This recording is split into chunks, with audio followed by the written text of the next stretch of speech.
মানুষের ফোকাসের যে not only focus, আপনি যদি বলেন মানুষের ভালোবাসার শক্তির একটা সীমাবদ্ধতা আছে। সে একটা সার্টেন পরিমাণ ভালোবাসতে পারে। সে যদি সেই ভালোবাসাটা যাকে ভালোবাসা উচিত তার পিছনে বিনিয়োগ না করে, তাহলে এই ভালোবাসা সে রং কারো পিছনে বিনিয়োগ করবে।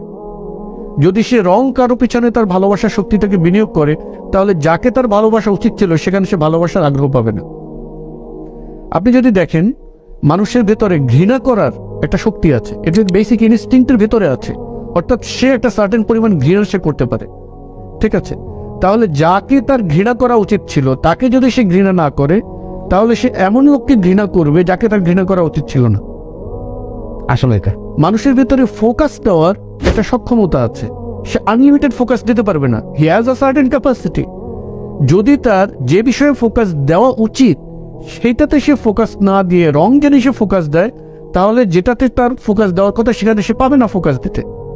সো আমরা যখন এমন বিষয়ে বিতর্কে লিপ্ত হয়ে আমাদের ফোকাস ওইদিকে খরচ করে ফেলছি, তখন যে বিষয়ে আমাদের ফোকাস করা উচিত ছিল, আমাদের নিজেদের ইসলাহ, নিজেদের আমলের সংশোধন, নিজেদের ভিতরে কল্যাণকামিতা, নিজেদের পারস্পরিক ভ্রাতৃত্ববোধ, এগুলোতে ফোকাস করার মতন ফোকাস আমাদের অবশিষ্ট নেই।